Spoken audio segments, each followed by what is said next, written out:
একটু মোচ হবে, একটু বড় হবে, একটু মনে মনে একটা মেয়ের চেহারা ভালো লাগবে, সব ঠিক আছে, কিন্তু পথভ্রষ্ট হওয়া চলবে না। যেই মেয়েটিকে তোমার পছন্দ হয় তার জন্য অপেক্ষা করো, তার জন্য নিজেকে গড়ে তোলো, নিজের জীবনও গড়ে উঠবে, সেই মেয়েটিও বড় হবে এবং আমি নিশ্চিত সে তোমার জন্য বড় হবে।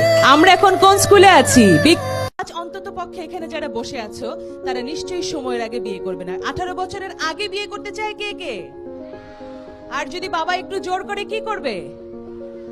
আপুকে বলবে, এমপি স্যারকে বলবে, এসপি স্যারকে বলবে, ডিসি স্যারকে বলবে, স্কুলকে বলবে, চিৎকার করে বলবে না। এরা যখন মেয়েদের পিছে দৌড়ায় দুইটা জিনিস হয়, হয় হিরো হয় নাহলে ভিলেন হয়। তুমি কি হইতে চাও? হিরো। ভিলেন হইতে চাইলে কি হবে জানো? পিছে পিছে দৌড়াবা, ওই যে পুলিশ এসপি সে ধরে নিয়ে আবার একটু পেদানি দিবে, মেয়েকেও পাবা না, মাইরও খাবা। ভাই ভালোই তো বাসছিলে, কি দোষ করলা, তাই না? যেই মেয়ের থেকে ছেলের জন্ম হয় সেই মেয়ে কি করে ছেলের সমান হয়? কিন্তু ছেলেদের ছাড়া আমরা আবার বাঁচি না।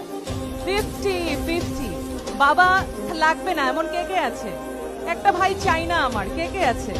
বাবা চাই, ভাই চাই। ছেলেরা কিছুটা এগিয়ে আছে দৌড়ে, অর্থাৎ এখনো কিন্তু ছেলেরা পরে নিজের পায়ে দাঁড়াবো তারপর বিয়ে করব। কিন্তু মেয়েরা কি করে, কি বলে? বিয়ে বসবো। ছেলেরাও বিয়ে করবে, মেয়েরাও বিয়ে করবে। তুমি যে একটা ছেলে হয়ে জন্মেছো, তোমাকে কেন মা বাবা বউ বাচ্চা সব পালতে হবে বলো তো?